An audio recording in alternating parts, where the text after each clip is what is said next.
వంతెన నిర్మాణంపై రాష్ట్ర ప్రభుత్వ నిర్లక్ష్యంపై అసహనం వ్యక్తం చేస్తూ కొందరు గ్రామస్తులు వినూత్నంగా నిరసన చేపట్టారు. సీఎం రేవంత్ రెడ్డితో పాటు మంత్రుల ఫోటోలను గాడిదకు అతికించి బ్రిడ్జి సాధన సమితి నాయకులు నిరసన వ్యక్తం చేశారు. జనగామ జిల్లాలోని గానుగుపహాడ్, చీటకోడూరు గ్రామాల్లో వంతెన నిర్మించాలని రాష్ట్ర మంత్రులు అధికారులకు ఎన్నోసార్లు మొరపెట్టుకున్నా ఫలితం లేకపోవడంతో గాడిదతో నిరసనకు దిగారు. మంత్రులు కోమటిరెడ్డి వెంకటరెడ్డి, పొంగులేటి శ్రీనివాసరెడ్డి, సీతక్క ఫోటోలను గాడిదకు అతికించి ర్యాలీగా వెళ్లారు. మార్గ మధ్యంలో పోలీసులు అడ్డుకోవడంతో ఉద్రిక్తత నెలకొంది. అక్కడి నుంచి కలెక్టరేట్కు చేరుకున్న గ్రామస్తులు ప్రభుత్వ తీరును నిరసిస్తూ శ్రీశాసనం చేశారు. అధికారుల నిర్లక్ష్యం వల్ల కలవర్టులో పడి ప్రమాదాలు జరుగుతున్నాయని, తాత్కాలిక వంతెనలు నిర్మించిన ఉపయోగం లేదని, ఇప్పటికైనా అధికారులు స్పందించి వంతెన నిర్మాణం పూర్తి చేయాలని గ్రామస్తులు డిమాండ్ చేశారు.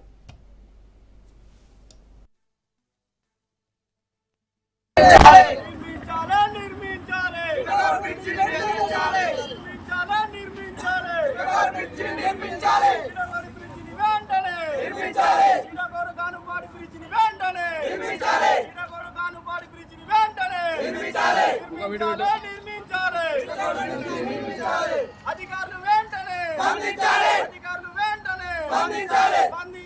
స్పందించాలి. అధికారులు వెంటనే స్పందించాలి.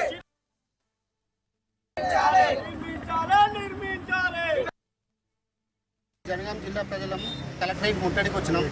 వస్తే పోలీసులు మమ్మల్ని అడుగుకుంటున్నారు. అది మేము ఎందుకు చూస్తున్నామంటే, మేము ఇక్కడ గాన్పాడ దగ్గర బ్రిడ్జి కొట్టుకుపోయింది. బ్రిడ్జి కొట్టుకుతే వాళ్ళ పిల్లల వరకు లేపిదని పని ఆపింది. ఇప్పుడు 2 సంవత్సరాలు అవుతుంది. 2 సంవత్సరాల తాత్కాలిక రోడ్ ఒక పైసాల కొట్టుకుపోయింది. అట్లా ఆడొక బస్సు పడ్డది, ఒక లారీ పడ్డది. మహారాష్ట్రకు కార్లో వేటలు కూడా వచ్చి కారు కూడా దాంట్లో పడ్డది. చాలా ఇబ్బందులు పడుతున్నాం.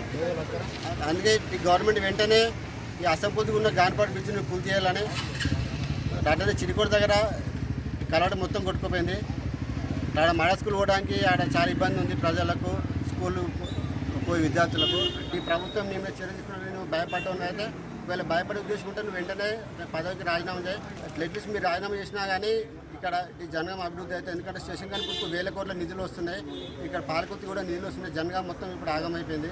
ఇక్కడ స్థానికేతలు ఎమ్మెల్యే కావడం వల్ల జనగాం అభివృద్ధికి ఆమె దూరం ఉంది. ఒక 10 సంవత్సరాలు 70 సంవత్సరాలకి వెళ్ళి కూడా మొత్తం స్థానికేతలే జనగాంలో పరిపాలించడం వల్ల వాళ్ళు ఏం పట్టించుకుంటారు.